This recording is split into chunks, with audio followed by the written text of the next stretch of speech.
Salam hörmətli tamaşaçılar, reallığa doğru verilişin növbəti buraxılışı ilə efirdədir. Bu dəfə ölkəmizdəki ictimai siyasi vəziyyətdən, eyni zamanda sosial şəbəkələrdə cəryan edən anormal vəziyyətdən danışacağıq. Eyni zamanda verilişin rəy bölməsindən tamaşaçılar tərəfindən ünvanlanacaq sualları da qonağımızla cavablandıracaq. Qonağımız isə tanınmış siyasi şərhçi Azad İskəndərlidir.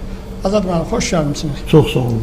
Azad müəllim, Azərbaycanın gücünə yeni güc qatan 44 günlük Vətən müharibəsindən sonra Azərbaycanın bəzi bölgələrində müəyyən qüvvələr gərginlik yaratmağa, ictimai vəziyyəti öz maraqlarına uyğun səmtini dəyişməyə cəhdlər göstərdi. Amma buna nail ola bilmədikdə artıq dövlət çevrilişinə cəhdlərə belə baş vurdular. Diqqət çəkən məqam ondan ibarətdir ki, bu dövlət çevrilişinə cəhdlərdə xüsusilə də radikal müxalifət, yəni dağıdıcı müxalifət kimi təqdim olunan AXCP sədri Əli Kərəmli, onun ətrafı da xüsusi fəallıq nümayiş etdirirlər və eyni zamanda bunlar daim qəbul etmədikləri mətbuat səhifələrində ittiham hədəfinə çevirdikləri, deyək ki, elə prezident administrasiyasının keçmiş rəhbəri Ramiz Mehdiyevlə belə işbirliyində oldular. Mən açıq səmimi deyim ki, belə bir bizim çox ciddi, əsaslı oturuşmuş istintaqçılarımız bu məlumatı ictimaiyyətə açıqlananda məni təəccübləndirdi. Siz necə qarşıladınız?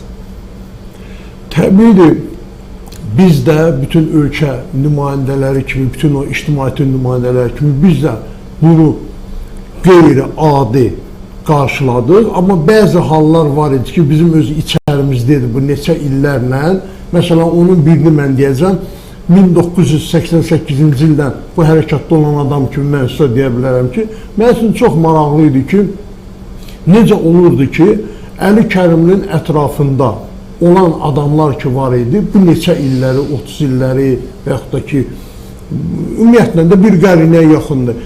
Həbs olunurdular, hansısa bir, deyək ki, bir məruz qalırdılar hansısa təzyiqlərə, amma Əli Kərimli ilə bağlı heç bir qərar qəbul olunmurdu. Yəni, bunu tək mən yox, bunu çox insanlar düşünürdü ki, bu necə ola bilər axı, bu özünə heç nə ola bilmir, amma son nəticə etibarilə gəldi, belə bir şey çıxdı meydana ki, artıq Türk xalqın gözünün qabağında olur ki, sən demə, bu elə Ramiz Mehdiyev imiş bunun o arxasına duran adam, ona görə də buna heç də toxunmurmuş və Əli Kərimlinin ümumiyyətlə Azərbaycanda fəaliyyətinə şərait yaradan şəxsən Ramiz Mehdiyev olub. Çünki ikinci bir şəxs ola bilməzdi ki, ona bu qədər şərait yaradırsın kiməsə burada. Yəni, çox şeylər eləyirdilər. Əmin o, bayaq dediyiniz kimi, o müxalifət, ana müxalifət kimi təqdim olunan bu siyasi partiyanın üzvləri. Onun ətrafında da müəyyən şəxslər vardı. Məsələn, həbs olundular Məmməd İbrahim, bəziləri qaçdılar. Məsələn, Fuad Qəhrəmanlı da qaçıb. Onların hansı formada bu Ramiz Mehdiyev deməli, komandası ilə bir işbirliyində ola bilər? Bunlar ola bilərdi, bilirsiniz necə? Əli Kərimli birbaşa, mən hesab eləmirəm ki, birbaşa gedib görüşlər keçirsin və yaxud ki, hansısa maliyyə dəstəyi alsın Ramiz Mehdiyevdən. Yəni ki, bu adamlar həmin bu missiyanı yerinə yetirən əlaqəsi adamlar oldular bunlar ortada. Çünki mən Fuad Qəhrəmanını da yaxından tanıyıram, yəni neçə illərdir ki, biz görürük bunu, həm ekranlardan, həm bəzi tədbirlər olub gəlib orada danışıblar da, həmin tədbiri pozmağa cəhd də göstəriblər olar, tanıyıram. Yəni ki, bunların işi əlaqələndirici rolu ola bilsin ki, oynayıblar burada Əli Kərimlə Ramiz Mehdiyev arasında. Mən yəni bunu belə qiymətləndirə bilərəm başqa. Amma burada başqa bir adlar da var idi. Məsələn, həmin o iş materiallarında cəmiyyət üçün açıqlanan hissəsində deyək ki, Vahid Cəmil Həsənlinin də adı keçirdi orada, Gültəkin Hacıbəylinin və digərlərinin adları var idi. Başqa hansı adlar ola bilərdi? Sən düşünürsənmi elə bir adlar ətrafında ki, bunlar da həmin o işin içində ola bilərdilər? Mən, məsəl üçün, adlar var, adamlar var idi. Məsələn, Akif İslamzadə var idi ki, mənim yadımdadır.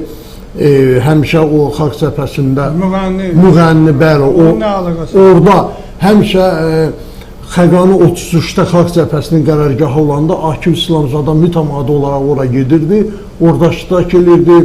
Ondan sonra Bakı Dövlət Universitetinin dekan İbrahim müəllim idi deyəsən. İbrahim Vəliyev idi deyəsən. Və o orada tez-tez olurdu. Yəni bu adamlar olublar, orada gəlib gedənlər çox olublar. Amma kimin orada nə əlaqəsi? Yəni siz düşünürsünüzsə ki, o Xəqani 33-ə Ramiz Mehdiyev göndərirdi o sözü gedən şəxsləri, yoxsa özləri belə könüllü şəkildə orada olur? Mən ümumiyyətlə son dövrlərdən sonra, bu həbslərdən sonra mən ümumiyyətlə belə hesab edirəm ki, Azərbaycan Xalq Cəbhəsi Partiyası deyilən bu quruma ümumiyyətlə Ramiz Mehdiyev idarə edirdi, hər tərəfli. Çünki şəhərin mərkəzində biz bilirsiniz 1988-ci ildən bu ictimai siyasi hərəkatda olan bir adam ki, mən sizə deyirəm ki, çox şeylər görə biz gəlmişik 88-ci ildən bura qədər.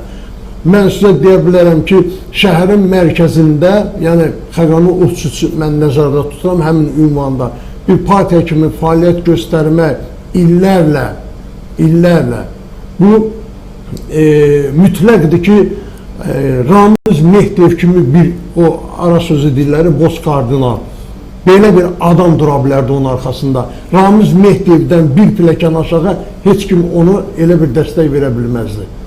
O vəzifədə olanda eləmişdi, amma vəzifədən çıxarıldıqdan sonra da yəni hansı formada olan əlaqə ola bilərdi?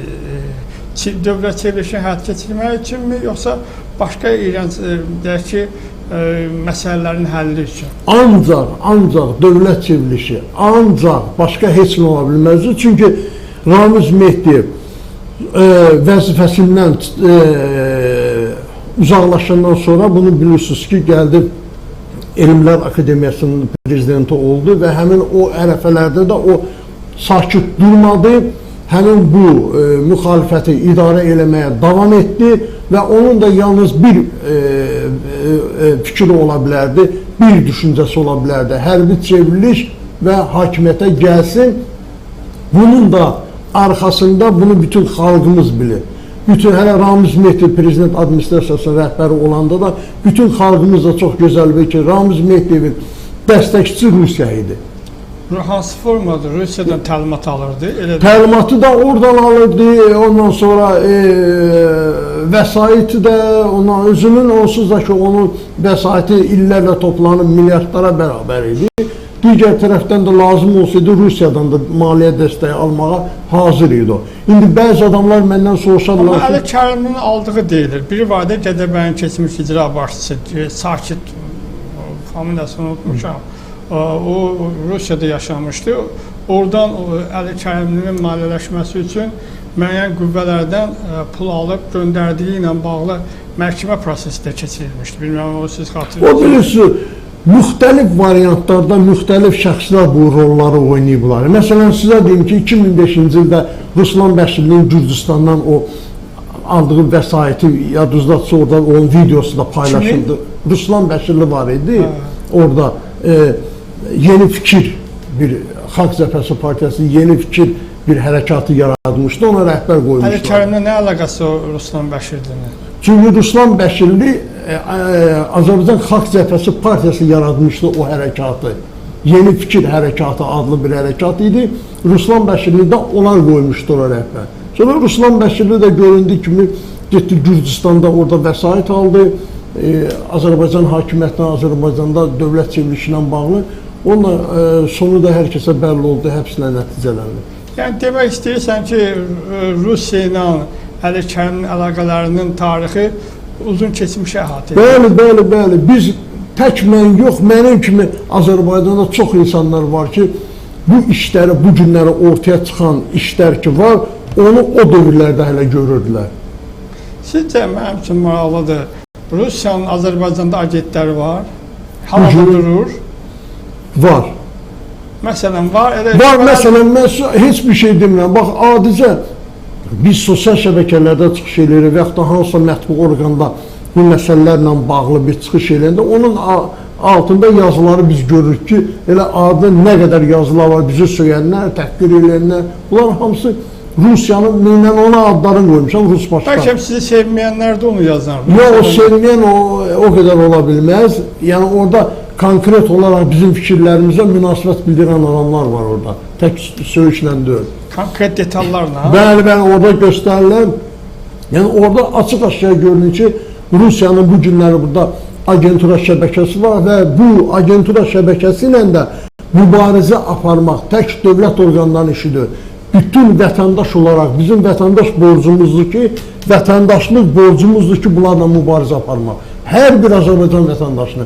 Çünki bunların hərəkətləri, əməlləri birbaşa bizim dövlətimizin müstəqilliyinə yönəlib. Ona görə biz vətəndaş olaraq mübarizə aparmalıyıq bunlarla. Azərbaycan, deyirsiniz ki, sizin paylaşdığınız hər hansı bir videonun altında, rəy bölməsində istifadəçilər sizi təhqir edirlər, tənqidi fikirlər yazırlar.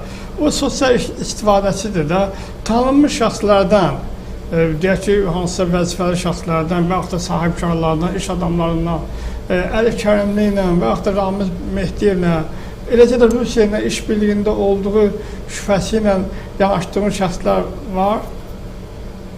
Onları bilirsiniz, onu demək belə açıq şəkildə demək olmur. Ona görə demək olmur ki, sabah gəlib dilə ki... Yəni, məlumatınız azdır da, yoxdur. Sübut elə bizə. Əlbəttə ki, biz o dəqiqlə bilə bilməyik. Biz ancaq ona bizə bizim danışıqlarımıza, bizim sözlərimizə o münasibət bildirirlər. Oradan bilir. Adicə bir məclisdə gedib oturursan, danışırsan, görürsən ki, bir nəfər dinlənir orada.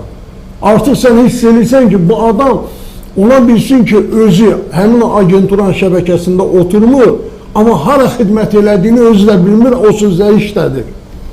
Yəni, belə bir şey. Ona görə mən deyirəm ki, biz xalq olaraq, cəmaat olaraq mübarizə aparmalıyıq. Rusiya o düşüncəsi ilə yaşayan insanlarla. Azad müəllim, hiss olunur ki, biraz at çəkməkdə ehtiyat edirsiniz. Deyirsən, Sərdar Cəlalovun müəyyən məsələni görə tənqid elədiyinizə görə biraz sizi həbs olundu. Bax, bir söz deyim sizə. Ondan sonra biraz ehtiyatlı danışmağa başladı. Bu Sərdar Cəlaloğlu ilə bağlı, mən o sosial şəbəkələrdə görürəm, danışır, türkçülük belə, nə bilim falan filan. Sərdar Cəlaloğlu, qoy mən sizə deyim. Yəni, bu bir müddət öncə, bir 15 il bundan öncə bütün Azərbaycanın görkəmli şəxsiyyətlərini, tarixi nümayəndələr, hamısını söyledi, təhqir elədi. Belə adamlar nə bilmək olmaz ki, 10 ildən də sonra kimi təhqir eləyəcəklər. Yəni, bu günləri təhqir elədi, söyledi. Bəli, qardaşı Qurban Məmmədov o vaxtı mənə yazdı ki, sən çox şeyləri bilmirsən, Sərdar düz deyir bəzi şeyləri. Dedim, nəyə düzdür? Koroğlu dastan olub, nə bilim, nədir, Ramin Səfərov qəhrəman olmayıb, yatmış adamı vurub, mən nə bilim, nədir o, qaçaq nəbi, yaxşı kişi olmayıb, onun həyat yoldaşı Həcər belə olub, nə bilim, kimə... Qurban Məmmədov deyir, yoxsa sonra Sərdar... Bunu Qurban Məmmədov nədir ki, sən faktları çox şeylər bilmirsən, o düzdür. Bilirsən nə var? Mən həmin o dövrlərdə Səməd Vurğun haqqında, onun ailəsi haqqında təhqiramiz sözlər işlətdim. Mən həmin o dövrlərdə mənə telefon elədi, o musiqiçi var idi, gitara çalan Rəmiş. Rəmiş dedi ki, bəs biz bunun neyinə, bu adam cəmatı söyür, biabır eləyir, hamısı qaçaq nəbi ilə bağlı söhbətdə. Mən orada çıxdım ona mətbuat vasitə, çox ağır kəlmələr işlədim. Yəni, nə ağır? Adekvat. Nələr demişdisə, adekvat cavabını verdim. Ondan sonra mən, bildiyiniz kimi, yəqin ki, yadınızdadır, Moskvada bir hadisə olmuşdu, bir Rusun öldürülməsilə bağlı. Orxan Zeynalov hadisəsi var idi, yadınızdadırsa. Mən burada gəldim, getdim, görüşdüm orada, qeyri-hökumət təşkilatı olaraq, Azay Quliyevə də o vaxtı məlumat verdim. Mən getdim Moskvaya. Getdim Moskvaya, Orxan Zeynalovun işi ilə bağlı, demək mən orada Vladimir Petrovич Lukin var idi, Rusiyanın ombudsmanı. Onun mavini var idi, Gürcü, Yahudi əsilli Gürcistanlı idi mavini. Nədir, adı yadıma düşsə deyəcəm, onunla görüşdüm. Mən Lukin xəstə idi. Demək, mən həmin orada, o görüşdə olarkən, həmin Orxan Zeynalovun məsələsinə bağlı oraya gedərkən, burada Sərdar Cəlaloğlu məni verib məhkəməyə ki, bu Azad İskəndəri məni təhqir edib, məhkəmə də götürüb 55.000 manat məni cərmələyib ki, pul ödəyəsən Sərdar Cəlaloğlu'na. Elə oldu ki, mən gəldim, çıxdım, verdim apellyasiya. Apellyasiya məhkəməsində elə o müğənnilərdən də gəlmişdi, Əli Mirəliyev falan filan gəlmişdi apellyasiya məhkəməsi, ona da çıxış elədilər, orada Flora xanım gəlmişdi. Sizi müdafiə edədilər? Bəli, mən müdafiə edəm.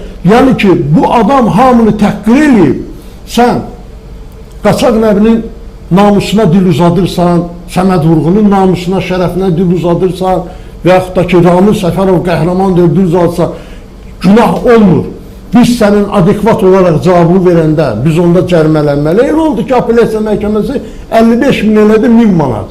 Sizə ya? Hə, bütün hallarda yenə də mənə oldu və mənim veteran pulundan, veteranlıq pulu mən verildən 35 manat. Nə veteran? Qarabağda döyüşmüşdüm. Maşallah. Qarabağ veteran pulundan 35 manat idi o vaxtı.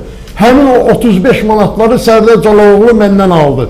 Aldı mı? Kartımdan alırdı. Məhkəmə qərar çıxartmışdı. Onu aldı, yedi o. Həmin bu Sərdar Cəlaloğlu bu günləri çıxıb bütün efirlərdə türkçülük belə, millətçilik belə, qeyrət belə, şərəf belə. Yaxşı, sən deyək ki, burada belə bir vəziyyət olmuşdu. Səməd Vurğun həqiqətən də belə plan olub, nə bilim, Azərbaycanın qəhrəmanı olmayıb. Bununla bağlı hələ mən o ambasador oteldə tədbir keçirdi, orada da cavabını verdim. Flora xanım da oradaydı, bax, canlı şahiddir. Mən dedi, Azad, sakit dur, bozmayaq tədbiri. Yəni, bu adamın işi gücü ancaq cəmaatı bizim millətimizi, görkəmli şəxsiyyətlərini, tarixi nümunələrini söyməklə keçir. Yaxşı, deyək ki, həqiqətən də sən deyən simptomlardan var bunların ailələrində. Sənin məqsədin nədir bunu açıb danışmaqdan? Məqsədin hardan layihə götürürdün, maliyyələşirdin, Azərbaycanın milli o şəxsinə... Hesab edirsiniz ki, bilərəkdən sifariş edirdi. O şəxsi Azərbaycanın milli mənəvi dəyərləridir. Fikirlər seçəndə ehtiyatlı oldu. Sərdar Cəlaloğlu səhv eləmirəmsə partiya sədridir. Azərbaycan Demokrat Partiyasının sədr müavinidir. Bu adam, yəni, öz sözlərinə bir sərhəd qoya bilmir. Bu adam nətər danışa bilər? Bax, mən də sizə bir söz deyim də, necə durub buradan demək olar, Səməd Vurğunun ailəsinə, namusuna dil uzatmaq, Qaçaq Nəbinin partiya sədri var orada, Taliyyət Əliyev, ona müraciət edirdiniz ADP-də. Sərdar Cəlaloğlu ilə bağlı bir tədbir görsün. Həmin o taliyyət var idi, o taliyyəti vəkil kimi göndərmişdi. Məmkəmələr o taliyyət iştirak edirdi. Belə? Bəli, onu göndərmişdi ora. Mən də yalan demirəmsə, yadıma çox Axsuludur, bilmirəm, analıydısa, öz o vaxtı dedi mənə. Bu adam, laf deyək ki, var. Bu tarixi şəxsiyyətlər ki var, bunlar bizim milli mənəvi dəyərlərimizdir.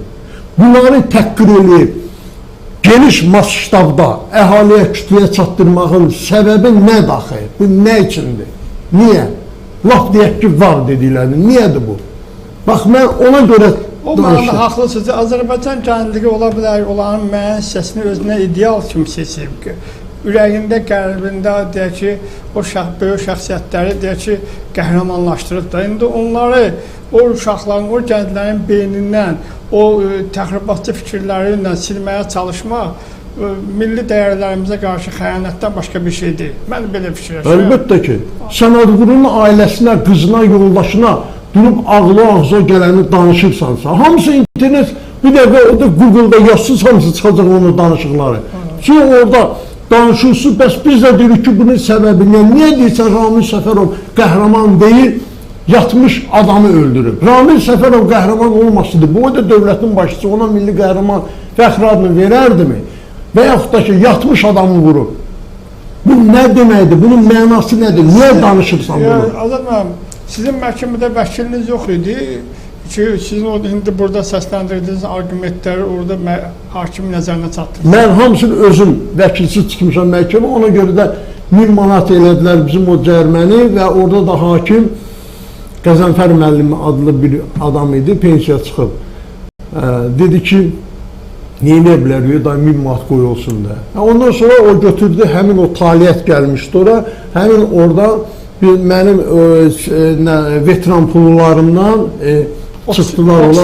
30 manatı hər ay götürürdülər. 35 manatı 30 manat götürürdü. Hə, 35 manatın hamısını hər ay götürürdü Sərdar Cəlaloğlu. Ki, mən qaçaq nəbini müdafiə elədiyimə görə, Ramil Səfərovu müdafiə elədiyimə görə, haradasa 1 il yarıma qədər mən veteran pulumu Sərdar Cəlaloğlu'na vermişəm.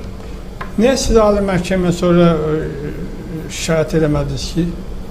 Önce Ali Məhkəmə ədalətli bir qərar çıxarardı. Yox, bu artıq 55.000 manatı 1000 manat elədi apellyasiya məhkəməsi. Mən elə hesab elədim ki, Ali Məhkəmədə gəlsin. geçsin. Bilərəkdən verdiniz, nümayiş etdiniz ki, bu nə dərəcədə xarakterə malik insandır. Onu göstərmək istədiniz cəmiyyətə. Hə, heç vermək istəmədim. Elə o da o fikirdə var idi başımda. Elə o da var idi ki, qoy görsünlər ki, bu adamlar, indi bilirsiniz mənə təsir edən, bilirsiniz nədir? Amma eşitdiyimə görə bir dəfə deyib ki, o utanıb və hətta üzr istəyib ki, bir Qarabağ veteranının deməli, kəsilən aylıq məvazimi, yəni təqadümdən o hesabına pul köçürür və o pulu da bu yeyib. Deyəsən, üzr istəyib o. Yox, adam üzr istəyib. Partiyadaşların yanında, səhv eləmirəmsə elə olub. Bilmirəm, mən bu... Siz bir dəfə dəqiqləşdirin. 6-7 ay bundan qabaq mən çıxış elədim telekanalda. Qurban Məmmədov mənlə 3 dəfə yazdı ki, mənə Qurbanov WhatsApp nömrəmi adresi tapmışdım. Mən danışmaq istəyirəm, zəhmət olmasa telefonu açın, mən də açmadım. Niyə danışmadınız ki? Bəlkə qardaşının yerinə üzr istəyəcəkdir. Yox, açmadım çünki istəmədim. Çünki bu şey... Nəyə ehtimal edirdi ki, Qurban bəy nə deyə bilərdi sizə? Bütün hallarda onlar desələr də ki, biz 30 ildir bir-birimizin aramız yoxdur, münasibətlərimiz yoxdur, bütün hallarda o qardaşını müdafiə eləməyə çalışacaqdır. Orada da ki, müdafiə eləməyə bir şey yoxdur, o misal var, edir, kör görür. Yəni, ortadadır bu. İndi durublar, milli mənəvi dəyərlərdən danışırlar, durublar indi sosial şəbəkələrdə düşmək bilmirlər kanallardan, hala çıxırsan, qarşı çıxır, qeyrət belə, türkçülük belə. Sən türkçülük bilirsən nədir? Ambasador oteldə, o Güney Azərbaycan konseyi deyilən bir konsey var idi, Mərdan Seydibəyli idi, burada yerdə sədri onu, tədbir keçirilir orada. Sən durdun Türkiyə əleyhinə nələr danışdın orada? Kim? Sərdar Cəlaloğlu, mən durdum yerdən danışdım ki, qışqırdım yerdən ki, Türkiyələ nə işin varsa. Onu təhqir eləyirdi, tənqid eləyirdi. Tənqid eləyirdi, təhqir yox, tənqid eləyirdi. Bizə Türk lazımdır, nə bilim, nə filan, nə qariblər olar bizə, nə istəyirlər bizə, belə şeylər. Azərbaycan Türkiyə qardaşlığında qısqanclıqla yanaşır. Hə, belə mən də deyirdim ki, özümü öldürürdüm ki, bu adam hardansa maliyyələşir, bu bütün bizim milli mənəvi dəyərlərə gözdən salmağa çalışır, onlara zərbə vurmağa çalışır. İndi mən bu verilişi ümumiyyətlə o adamı həssin eləmək istəmirəm, amma bir də şeydim ki, ona mən 3-4 gün bundan qabaq dəstək verdim, o Kürdlərlə bağlı, Kürdlər qalxdı ayağa ki, Azərbaycanda Kürdlər, Sərdar Cəlaloğlu bizi təhqir eləyib falan, mən ona dəstək verdim. Nə demişdi ki? Yəni o təhqir eləməmişdi, orada verilişin birində dedi ki, mən qulaq astım, dedi, Azərbaycan ərazisində ümumiyyətlə Kürd torpağı, Kürd adına torpağı olmayıb heç vaxtda. Yəni onları təhqir eləməmişdi, bunlar qalxdı ayağa ki, onlar Sərdar Cəlaloğlu bunları təhqir eləyib. Amma təhqir eləməmişdi, Sərdar Cəlaloğlu bu yerdə düzdür. Ona görə də onu müdafiə elədim mən. Amma mən bildən üzr istədi elə o sözünə görə. O orada söz söyləmişdi, təhqir eləməmişdi onları. Kürdləri təhqir eləmişdi. Mən baxdım axı orada təhqir yox idi. Var idi, var idi. Mən səhv eləmirəm, Gəncədən biri zəng eləmişdi, həmin dediyiniz şəxsə. Elə birbaşa elə telefon söhbətində ondan üzr istədi, o dediklərinə görə. Amma bilmirəm, televiziyada deyəsən, internet televiziyada üzr istəyib istəmədiyini deyə bilmirəm, amma mənim sosial şəbəkədə qabağıma çıxdı, orada bir nəfər zəng elədi, iradını bildirdi Sərdar bəyə, o da o fikirlərinə görə üzxahlıq elədi. Əgər məndə belə bir sual yaranır, əgər üzr istəyəcəksənsə, fikirləri düzgün ifadə edə bilməyəcəksənsə, sonda buna görə sən irad bildirəcəklərsə, niyə düşünmədən, götür qoy eləmədən, elə necə deyirlər, ağzı gələ danışasan? Əlbəttə ki, bu günləri görürsünüz, bu tip insanlar Azərbaycanda pis örnək olurlar gənclərə. Pis örnək olurlar. Dururlar, məsələn. Cəmiyyət, yəni siz onlara reaksiya verirlər, onların fikirlərinə. İndi verənlər də var. Məsələn, deyək ki, xaricdə oturub Azərbaycanda məmurları təhqir edirlər. Hə? Ancaq məmurlara belə hər ki, cəmiyyətin hər bir şeydir. Atributları da ulatır. Məmur da təhqir edirlər. İş adamı da təhqir edirlər. Böyük iş adamı yox, laf belə xırda iş adamı. Buradan kimsə zəng vurur, ad verir onlara, onlar oradan təhqir edirlər. Bunlar hamısı, gör ona nə qədər baxış sayı var. Siz baxın görün o təhqir edən adamlara Azərbaycanın içində nə qədər baxış sayı var. Bu çox məyus edici haldır bu günlər Azərbaycan cəmiyyətində belə şeylərə maraq göstərilmə. Yəni oradan təhqir edir bizi, bizim məmurlarımızı. Bunun nəyə maraqlı, bunun nəyə gözəldir ki, bir əldə çalışır, eşq olsun da yazırsınız oradan. Sizə bir söz deyim mən, İlham müəllim. Demək, bu həbsxanada, türmə həyatında bilirsiniz ki, bu Vorzakon deyilən Vorzakonlar var. Vorzakonun bir ruslar deyir, həmin o türmədində pragonu var. Bilmirəm, Allah rəhmət eləsin, Hikmətindir, o Masallı Mamedində. Axı o vaxt deyirlər ki, bir pragonu var ki, kameradan kameraya söymək olmaz. O kameradan bu kameraya. Ona görə qoymuşlar ki, hər iki dustağın əli qolu bağlıdır, bir-birini söymək olmaz. Kim söyərsə, onun adı pisdir. Bilirsiniz də, nədir? Adı budur. İndi yaxşı. Bunlar durub okeanın o tayından bu tayına kiminsə ailəsinin uşağını söylürlər. Onda onların adı nədir? Demək, deyilən addandır da. Və siz o cür adamların adlarına, adı filan şey olan adamların o tərbiyəsiz fikirlərinə niyə əl çalıb, niyə eşq olsun yazırsınız, oradan baxırsınız, niyə? Nə var orada maraqlı? Oturub söyüşsür, öz ailəsinə, uşağına qiymət qoymayan adam başqasınınkine də qoymaz.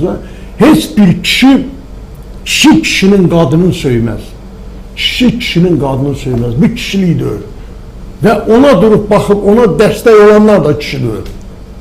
Bu aydın məsələdir. Bax, həmin bu adamlar, bu tip adamlar örnək olurlar bizim bu gənclərə. Biri çıxır siyasətçidir, elə şeylərdən danışır.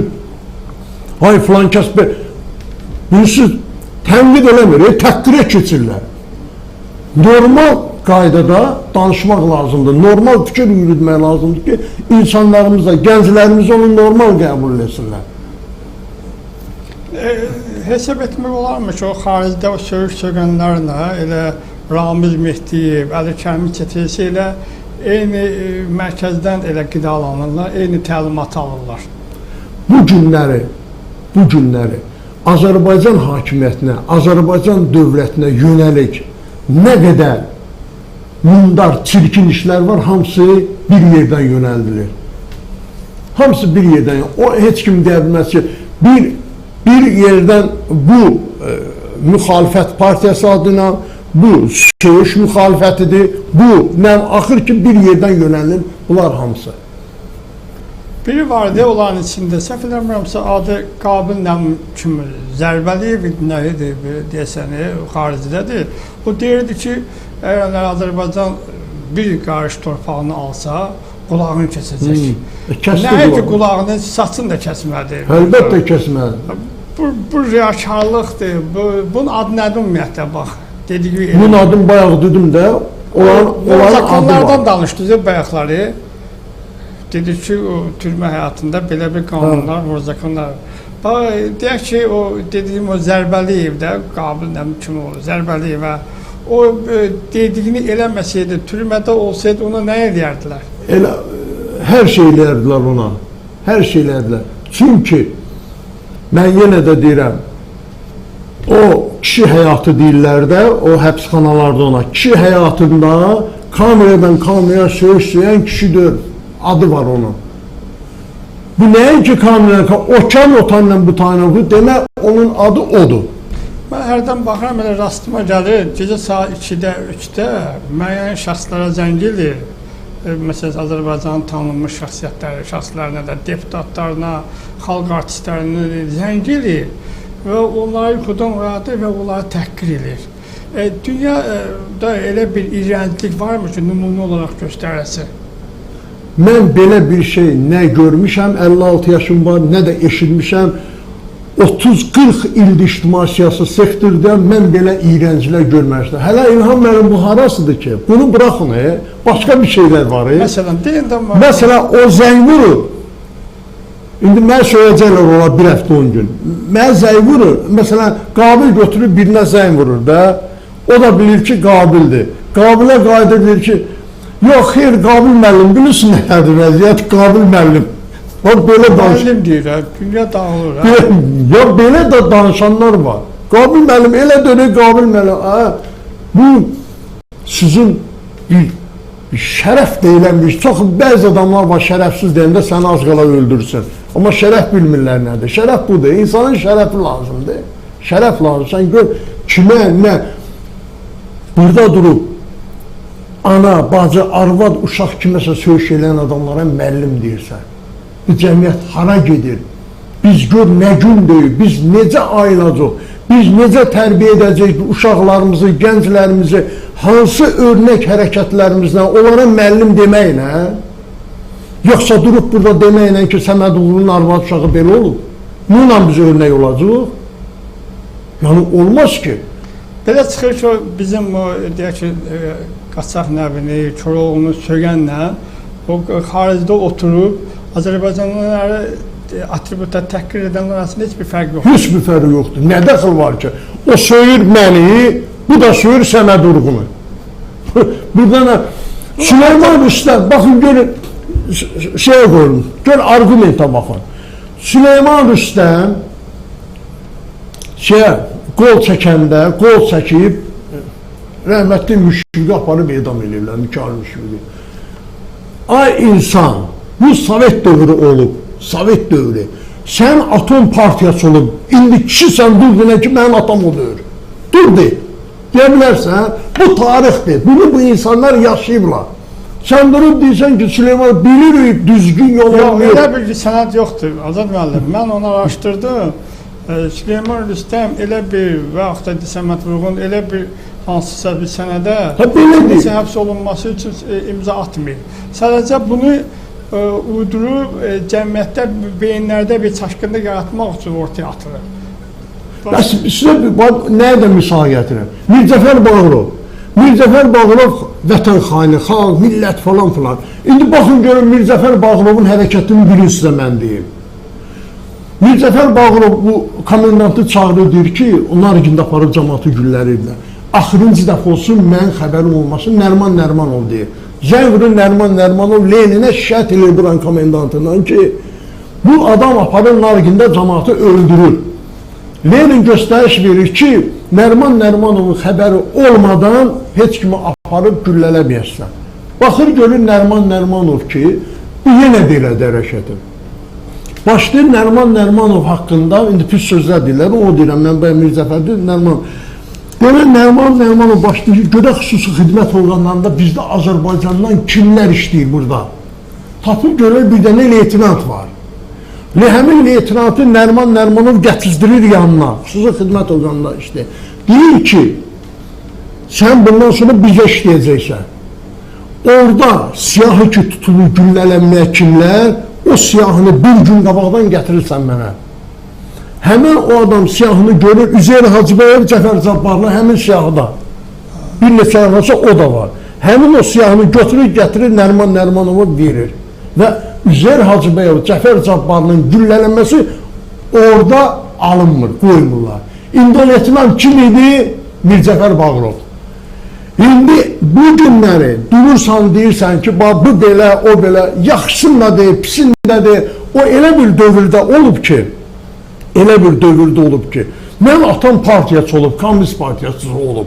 Mən indi deyim, mənim atam odur, mən göydən düşmüş, necə yəni atamdır mənim, o partiyası olub.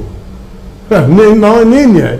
Yəni bu, düzün danışmaq lazımdır, söymək lazımdır, təhqir eləmək lazımdır. Bunlar bizim tariximizdir. Yaxşı tarix olmayıb, gözəl işlər olmayıb, pis işlər olub, milləti pis yerə yuvarlayıblar filan, həm mənəvi, həm... Babaş, Azad müəllim, mənə təəccübləndirən bir məqam ondan ibarət ki, Azərbaycanda jurnalist fəaliyyəti ilə məşğul olarkən bu Sevinç Osman qızı var. Bir səviyyəli bir xanım kimi bir cəmiyyətdə bir özünə imic formalaşdırmışdı. Amma sərhədi keçən kimi beyni də dəyişdi, danışığı da dəyişdi, geyim keçimi də dəyişdi. Bu xaricdə bu hava necədir ki, bu Azərbaycan sərhədlərini keçən kimi hər şeyin dəyişirlər? Orada heç bir problem yoxdur. Kim istəyir gedib eləyə bilər. Hökuməti söyəsən, dövləti təhqir eləsən, hakimiyyət məmurları söyəcəksən hər gün, sənə oturum izni veriləcək, sənə bu qədər pul veriləcək, o pensiya və onlarda nə verilir bilməm hər aylıq. Oturum izni... Gəl tamaşaçılara müraciət edək. Kiminsə sualı varsa və yaxud da mövzu ilə bağlı hansı bir rəy varsa, bizim verilişin rəy bölməsi yaza bilərlər. Biz bunu Azad müəllimlə müzakirə edəcək. Bağışlayın Azad müəllim. Buyurun, sözü davam edin. Demək, bunlar ora gedirlər, bunların çoxsuna oturum izni verilir, havaya pulsuz, bunlara hər ay konvert verilir, həmin orada ona nə düşüb ki, Azad İskəndərini söysün səhərdən axşamaca. Mən nəyimisə, çünki mənim o ideyalarım, mənim o düşüncələrim, mənim o ifadə elədiyim fikirlər ki var, onları söyürlər onlar. Niyə? Səhərdən axşamaca mən ona niyə söyür? Bunun müqabilində bunlar nəsə alırlar orada. Demək, bunlar kimlərdir? Qəpik quruşa satılmışlar. Bunlar nə bizim millətdən ola bilməzlər. Yox, burada da pis dolanmırdılar da, mən bilən yerəcən. Deyək ki, Arif Məmmədov var idi, Ferrari səfir, diplomat.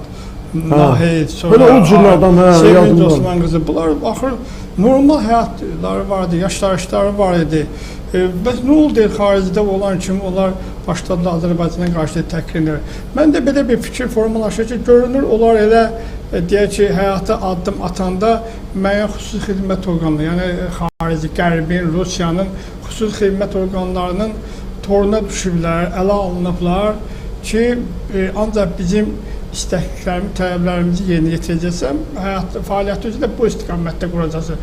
Bir məqamda da həmin deyək ki, Rusiyanın, Fransanın, Amerikanın xüsusi xidmət orqanları olaraq tələb qoyur ki, bəsdir, indi başlayın Azərbaycanla bağlı, Azərbaycan dövləti, hakimiyyəti, xalqı ilə bağlı bizim istədiklərimiz, tələblərimizə uyğunda təhqirlər, ittihamlar səsləndirməyə. Başqa cür nə ola bilər? Mütləqdir ki, İlham müəllim, mütləqdir ki, bunun arxasında pul var, satılmaq var, mütləqdir ki.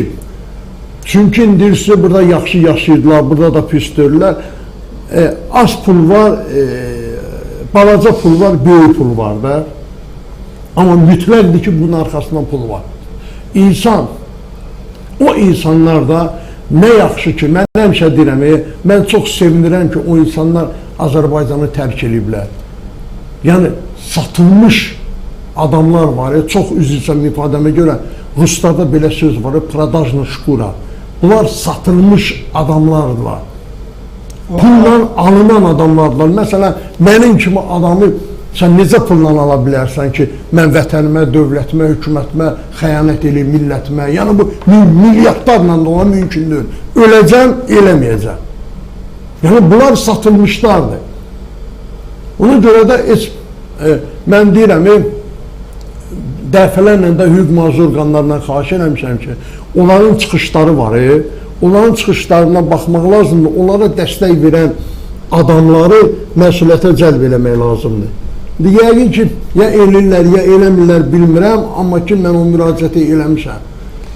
Azərbaycan Baş Prokurorluğu tərəfindən həmin o xaricdə oturub Azərbaycan atributlarını təhqir edən, söyləyən və ölkədə cəmiyyətdə bir gərginlik yaratmaq çağırışıyla çıxış edənlərə qarşı cinayət işi qaldırılır və məhkəmələr tərəfindən onlara qarşı da qiyabi cəzalar da tətbiq edilir. Bu cəzaların deməli, reallığa çevrilməsi üçün hələ ki bir tədbir görülmür. Yəni, Interpol da hərəkətə keçmir, həmin o, deyək ki, Almaniyada, Fransada, Amerikada yaşayıb, deməli, oradan Azərbaycan söylənlərə qarşı elə o dövlətlərin hüquq mühafizə orqanları da bir tədbir görməlilər. Səbəbin heç araşdırmışsınız? Səbəbi odur ki, biz onu dəfələrlə araşdırmışıq da, xeyli dalıcanda düşmüşük də bunların hamısını bilirsin nədir məsələ? Məsələ odur ki, həmin dövlət var ha, həmin dövlət söydürür elə. Elə həmin o dövlət. Yəni Fransadakı Fransa dövləti. Fransadakı Fransadan maliyyələşir, Almaniyadakı Almaniyadan maliyyələşir. Onlar da söydürən. Ona görə ki, nə var ki, onları götürüb həbs eləməyə, ya Azərbaycana verməyə, o adi bir şeydir o dövlət üçün. Elələr də var ya, xəstədir. Mən deyəsən, onların psixoloji dispanserdən də deyəsən, sənətləri var. Biri var ya, Tural Sadıqlı. Deyəsən, Tural Sadıqlı, bilmirəm, Tural Sadıqlı. Turaldır. Elə Turaldır elə. Tural, onun deyirlər bir şey var. Psixoloji dispanserdə qeydiyyatlı olmasına dair sənətlər vardı. Mən bilmirəm, bizdə var yoxsa yoxdur o sənət. Amma bizə göndərmişlər, onun psixoloji bir problemləri var o Tural Sadıqlının.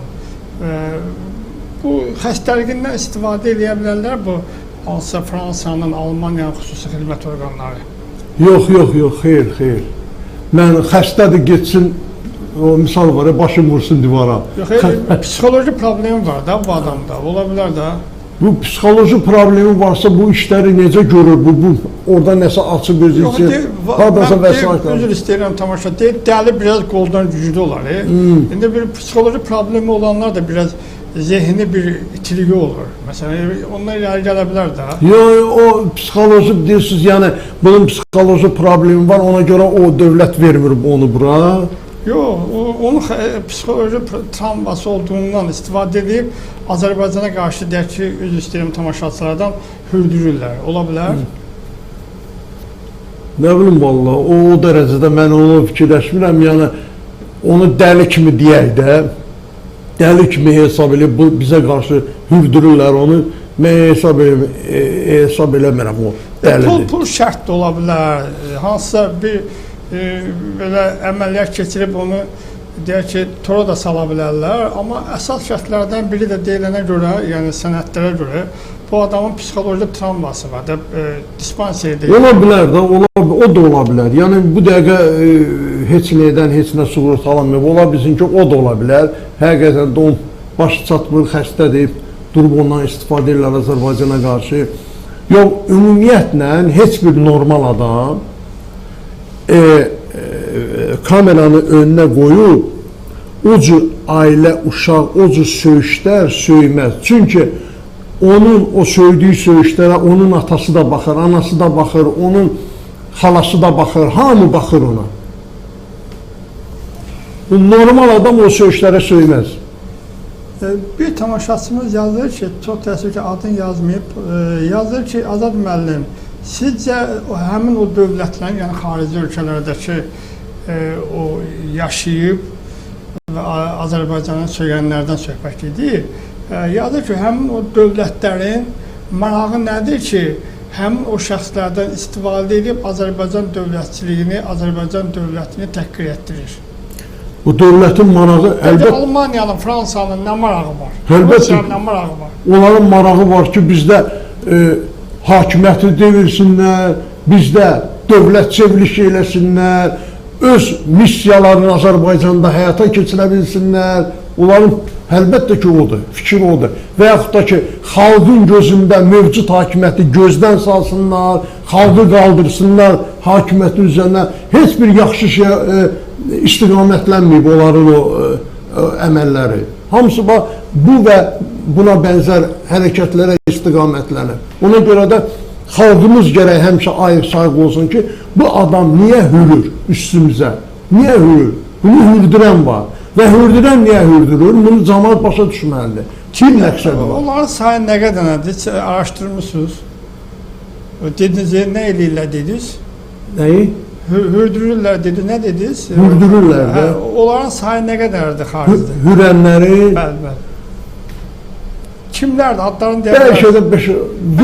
Ən fəalları hansılardır? O bir adın dediniz birin, o eşitmişəm. Mən ümumiyyətlə baxmıram onlara, o əxlaqsız şeylərə mən ümumiyyətlə baxmıram.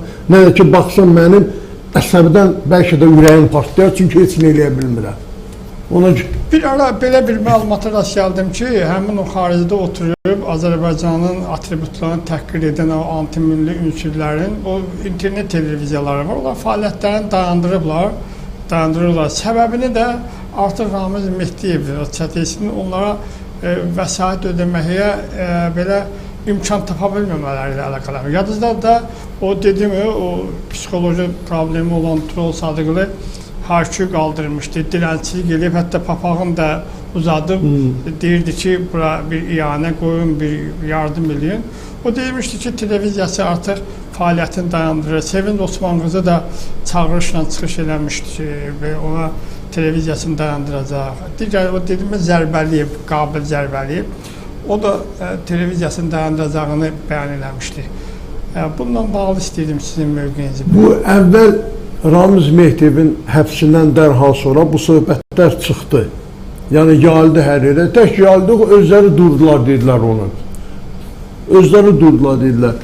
Həqiqətən də, yəni mən onu altını çizərək deyirəm, həqiqətən də Ramiz Mehdiyevin həbsindən dərhal sonra bu proseslər baş verdi. Dayandılar. Dayanmazdılar da. Məsələn, mən onu müşahidə elədim. Onların dayanmağı və o deməkləri ki, biz artıq bunu işlətməyəcəyik, biz artıq bu telekanallardan istifadə eləməyəcəyik. Bu özü nə demək idi? Bu o demək idi ki, bunların maliyyə o axını dayandı. Ondan sonra bir ara sonra yenə də başladılar. Amma mən elə hesab edirəm ki, o vaxtki kimi başlamayıblar onlar. O gürlüğündə, o təntənədə deyirlər. Mən bu yaxınlarına baxdım, gördüm, elə deyirlər. İndi biraz elə bir sönükmüş vəziyyətdədirlər. Yəni o mən sezdim. Maliyyə problemi ona əlaqədar ola bilər. Onlara çöktürüb, mən onu sezdim və mən elə hesab edirəm ki, bu günləri bizim Azərbaycan məhkəmələri onlar haqqında qəti imkan tədbirilə bağlı qərar çıxardıblarsa, mən hesab edirəm ki, onlar çox yaxın vaxtlarda Azərbaycana gətiriləcəklər. Yəni, ermənilər gəldisə, onlar da gələcəklər. Ermənilər bu Arak Artunyan zad deyirsin. Onlar həbs edə bilmişsə, deməli, onlara həbs edilmə problem olmayacaq. Yox. Niyə məhz ermənilərlə müqayisə edəcək bunları? Ona görə ki, baxın, görün də, erməni ilə onların fərqini, mən də tamaşaçılar qulaq asırsa, bir adam mənə yazsın orada. Mən də tamaşaçılara sual verirəm. Erməni ilə onların fərqi nədədir? Nədədir də bilsinlər. O milliyyəti deyək ki, erməni deyib, mən belə başa. Bax, özün Azərbaycan neysə... Hardan bilək? Bu Azərbaycanlı olduğunu necə göstərə bilir? Göstərmir, o erməni olduğunu göstərir.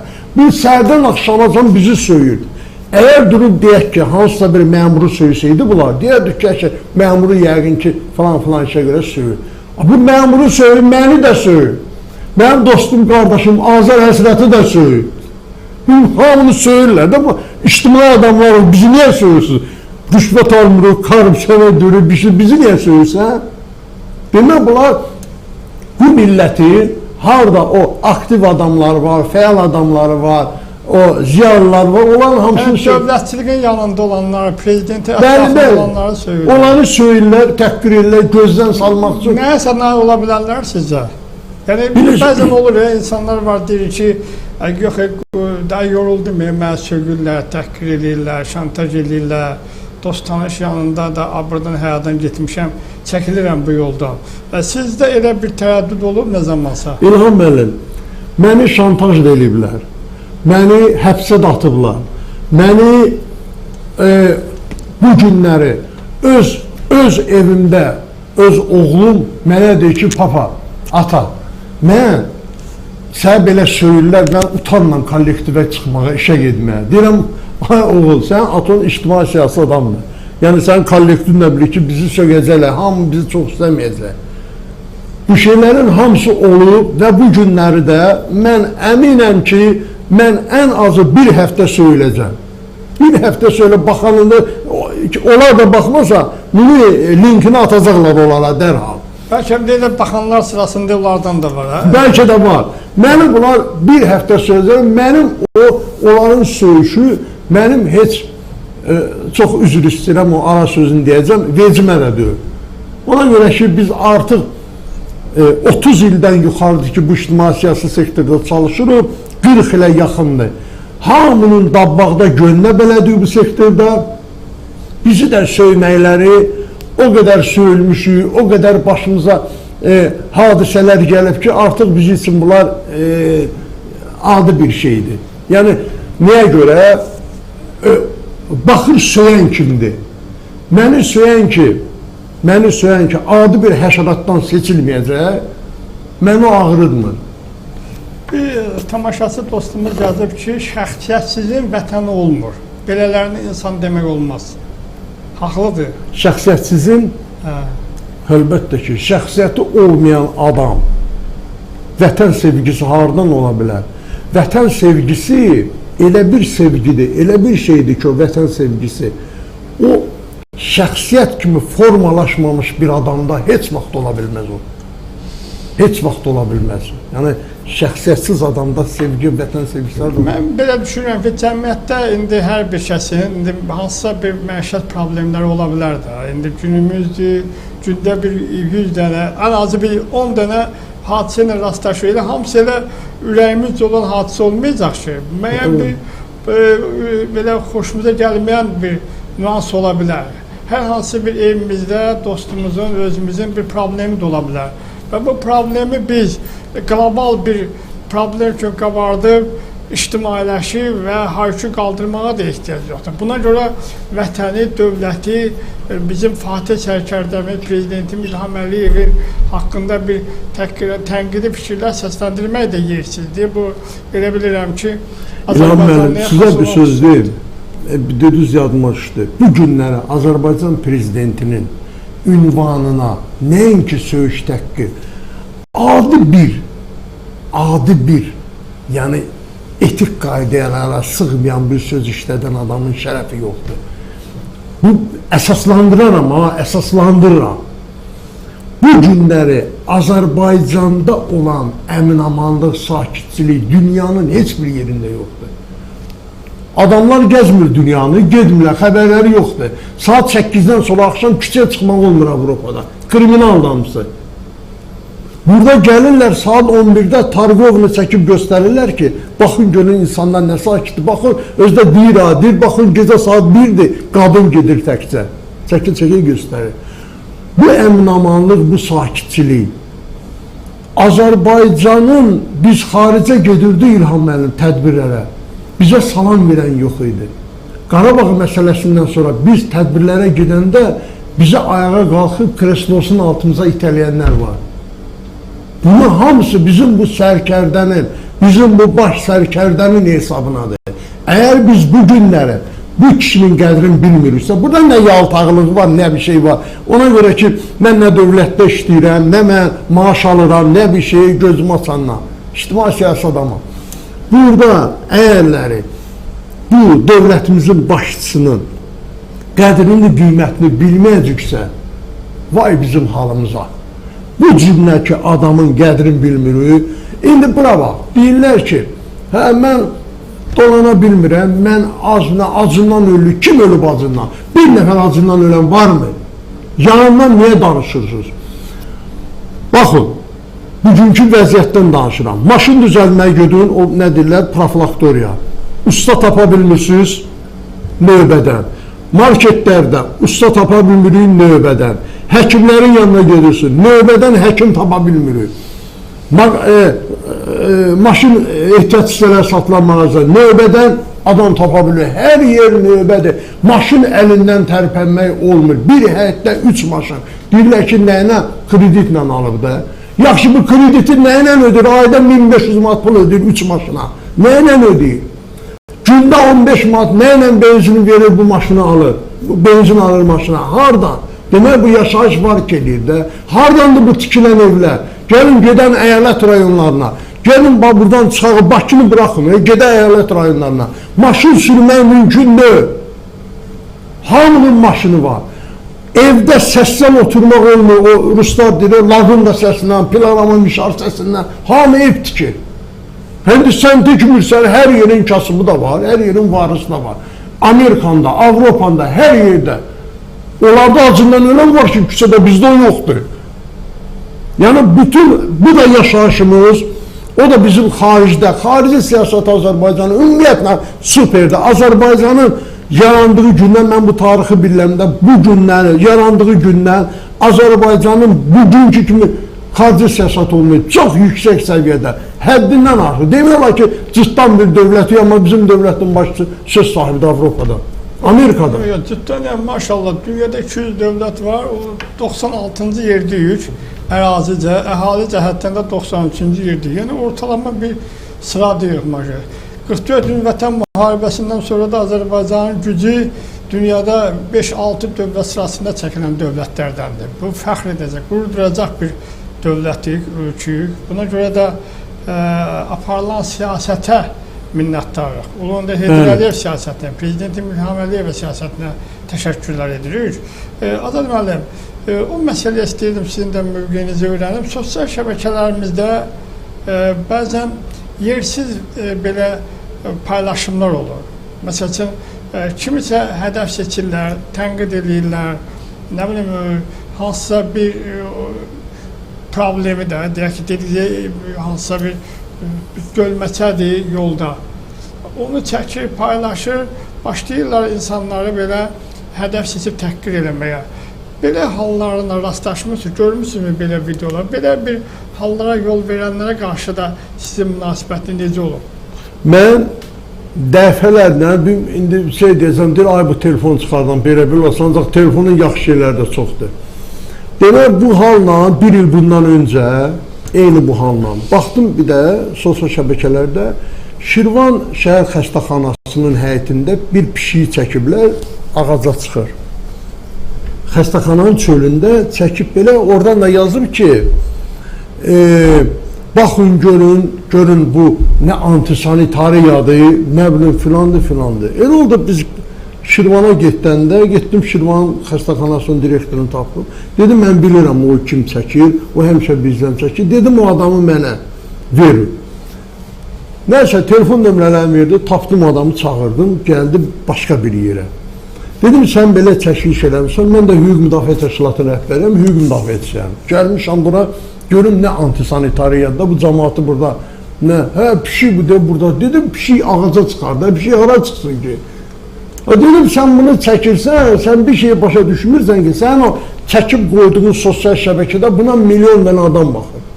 Ola bilsin, sənin səhvində az adam da ola bilər, amma müəyyən müddətdən sonra baxış sayı çoxalır. Buna maraqlı adamlar kopya edir, onu atır.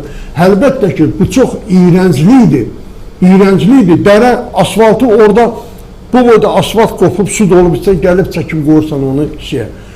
Məsələn, Şirvan şəhərində, yenə Şirvanı dedim, Şirvan şəhərində yaxın kətlər var. Sabirabadın, Səlyanın, Hacıqabının yaxın kətləri Şirvana. Gəlib Şirvandan torpaq alırlar. Buna icra başçıları, bələdiyyə sədrləri bunlara başa salır ki, sən bu tərəfdən torpaq gedib alma da, bu artıq gedib çıxıb dağın dibinə. Deyir, yox, mən buradan torpaq alırlar, verirlər torpağı. Torpağı verirlər, gedir orada bu boyda ev qaraldır, 3 gündən sonra deyir ki, buranın işığı yox, yolu yox, qaz yox, sənə deyildi də buradan ged alma. Gedir o palçıq yolu, oraya indi 1 milyard pul lazımdır yol çəkməyə. Dağın dibinə, sənə deyilmək, oraya gedmə. Gedirlər, belə evlər, onlar çəkirlər, əlbəttə iyrənclidir. Çəkib onları sosial şəbəkələrə yerləşdirmək bizim icra hakimiyyətinin dediyin o Şirvanın, Hacıqabının icra başçısının və yaxud onun bələdiyyənin marağı olmasa, o dağın dibində ona yer verməz. Təbii ki. Qanun hər zaman dövlətin tərəfindədir. Dövlət tələb edə bilər ki, ora deyək ki, qaz çəkmək, su çəkmək, orada infrastruktur qurmaq uzun illər... Yox, İlham bəy, bunlara deyilir, mən özüm şahid olmuşam. İndi təbii ki, iş görürlər, onların da marağı olacaq, o heç, ora qayıtmır. Ora gedmə. Nəsə bilirsiniz, ora gedmə. Amma buna deyilir axı, bu adam görür ki, gəlib çöllü biyavanlıqdır, burada ev tikir. Sən gəlirsən bir həftə sonra ki, bura yol çəkdir. Bax, bu şeylər var. Ondan sonra səhifəsi bəyənilsin deyimi, çox adam baxsın deyimi, gedib çəkənlər var, elə şeylər. Hansı ki, bunun heç marağında dönür, Veysabet sürə gedir, başlayır harasını çəkir, gətirir, qoyur, sosial şəbəkələr paylaşır ki, Bir şeydə rast gəlmişəm, bəzi şəxslər var, bloger deyirlər, nə deyirlər, ad qoyublar özlərinə. Yəni kim indi sosial şəbəkə istifadəçisidirsə, bir qədər fəaldırsa ona bloger statusu veriblər. Az qalır paqon da versinlər, birilər kapitan, polkovnik belə. Bəzən insanlar var ki, deyir ki, gedəcəm mən filan kəs blogerə şikayət edəcəm səndən, filan yerdən, bəsimən yerdən. Bu anormallıq deyilmi? Niyə sən gedirsən, get hüquq mühafizə orqanlarına şikayət elə, polisə, nə bilim, prokurorluğa şikayət elə. O bloger nə edəcək ki, nə iş görəcək? Belə çıxır ki, blogerlər artıq insanlara belə cəmiyyəti, müəyyən qurumları şantaj eləmək şeylə maliklərdir, istedadına malikdir. Ona görə də bəzi insanlar o şəxslərə müraciət edirlər. Belə demək olar. Bu gedir, bilirsin nətərdir? Vətəndaş gedir, dövlətə deyirsin müraciət, gedir, eləyir dövlətə. Məsələn, gedir, deyir ki, xəstəxanaya mən işə götürün filan işə. Xəstəxananın direktoru deyir ki, bizdə o ştat yoxdur. Oradan qaçır, gedir, həmin o siz dediyiniz adamın yanına. Bloger, nə də onun yanına. Başlayır orada danışmağa ki, 3 dənə uşağım var. Mən işə götürürlər, filan kəslər getdi, bu qədər aldılar, götürdülər, yalanla. Pul alan adam sən yanında alır, oradan bilirsən ki, sən yanında alıb ki, yox, ben de danışırsan, demək yalandan danışırsan. İndi çox adam belə nə yalan danışır, düz deyir. Əşi bura bax, düz deyir, yalandır, yanında alınıb ki, yox, demək yalan danışırsan, vəssalam. Sən işə götürmür, ştat yoxdur. Gelsən məni bura mühafizəçi götürür, bu da deyir ki, yoxdur ştat. Qaçır gedir blogeri, blogerdə ki, nə blogeri, savad yox, danışıq yox, ağıl yox. Nə bilim, hərənin əlində bir telefon var, çox biabırsa, o bayaqdır deyə, o çəkim qoyurları, elə o çəkim qoyanlar da bulardı da, elə bulardı da, savadı olan adam, ağlı olan adam, ağacda pişiyi çəkib ki, antisanitariyadır xəstəxanada, yox, savadı yoxdur, bu elə bilir ki, harada pişiyi varsa, ora antisanitariyadır. O elə bilir, hə? Hələ o elə bilir də, o çəkir qoyur. Çünki bu başı işləmir axı. Gedirlər, dövlət orqanlarına, idarə müdürlərinə sataşırlar, sorğu yollayırlar. Sən bu gün nə qədər tenderdə pul udumsan, nə qədər süt yağı gəlibsən, gedib nə qədər, sən nə bilim, nə gəlib, sənin neyvə lazım? Sən kimsən? Mən, cənab prezident deyib ki, ictimai nəzarət gücləndirməlidir, mən də ictimai nəzarət həyata keçirəm. Nə oldu belə 100 vatalan kimi çıxıb gedirsən, ictimai nəzarət yox oldu? Belənçinə blogerlər eləyir onu. Bəli, onlar da eləyirlər. Deyirəm ki, mənim boyda kişi getmişəm, bir məsələ var, ekologiya idarəsi, adını demirəm, ansıran. Getmişəm oraya müdürlə filan məsələ içilir. Bir də müdür əlin salıb cibinə, pul çıxardır. Deyirəm, sən nə varsa? Sizə? Mənə, deyirəm, sən nə varsa? Mənim gələ gedib bir də benzin pulu verirəm də sizə. Dedim, ayıb olsun səhətsin sən. Siz nə adına getmişsiniz? Mən bura gəlmişəm. Azam, nə adına getmişdiniz? Meşə idarəsi. Demək, bu tut ağacları gətirmişlər belə. 10 hektar tut ağacı əkilib ki, baramaçılığın inkişafı ilə bağlı. Sonra meşə idarəsi bunu kəsib, tut ağacı 10 hektarı kəsib götürüb bir də iş adamına verib, o da gətirib ora bir cürə ağac var, mebel düzəldilər. İş adamı əkib onunla. Mən də ora gedmişəm ki, ki, bu cəmaat qalxıb əq orada. Bu 10 hektar, buna nə qədər xərc gedib gör tuta. Bu gəlib 3 ildir, nə boyda olub, bunu niyə kəsmişsən? Bu baramaçılığın inkişafı ilə bağlı, bu cənab prezident dəfələrlə tapşırır, bunu niyə kəsmişsin? Bir görəm ki, bu əlin cibinə salıb pul çıxar. Dedim, sən nə varırsa sən? Adı nə idi ki o? Demirəm də, yazıldı. Şirvan bölgəsi. Deyirəm ki, sən orada siz nə qalmaq istəyirsiniz ki? Nəsə onun problemi var, elə deyilsin, o qeyri-qanuni hərəkətlər elə o vəzifəli şəxs eləyib. Başa düşür günahını, səhvini etiraf edir. Sadəcə vəziyyətdən bir adamı tanıyır, bəlkə səni çəkəcəm almaq istəyir. Bəlkə mən səni çəkəcəm, mənə pul verin. Bir adamı tanı da gör, bunlar nə qədər öyrəşiblər ki bu şeylərə. Yanlarına gülən jurnalist adında biabır eləyib. Baba həmin o şeylər çıxdı, blogerlər. Blogerlər çıxandan jurnalistikada biabır olub, onların da adı biabır olub, bir dəqiqə çox adam utanır ki, jurnalist desinlər ona. Çünki bunlar biabır eləyiblər. İdarə jurnalistlər qabaqları gedirlər idarə və təşkilatlara nəsə bir məqsədlə tədbir olurdumu, ya və yaxud da hansısa məsələ ilə bağlı söz soruşurdumu, özü ki yazını göndərirdilər də qabaq. İndi gedirsən idarənin qapılarında 5 nəfər. Bir tədbir var idi Sabirabadda, gedmişəm ora idarənin içindədir tədbir, bizi də dəvət ediblər. Görəm nə qədər diyanıblar, qızlar var orada, nə bilim nə. Bunlar burada pul dilənirlər ondan bundan. İdarə müdürləri gəlir gedir, buna tanıyırlar, hamısı qapsın, eşitlər, tədbir var, idarə müdürü hamısı burada olacaq, yığışıb gəlirlər. Belə biabırçılıq olar. Azərbaycan jurnalistləri ilə hərəkət edilməz. Görünür, onlar jurnalistə aid olmayan... Əlbəttə ki, bəs nə deyirəm? Deyirəm ki, jurnalist, normal jurnalist deyil, onlar. Onlar o bayaq dediniz, bloger var, onlardılar.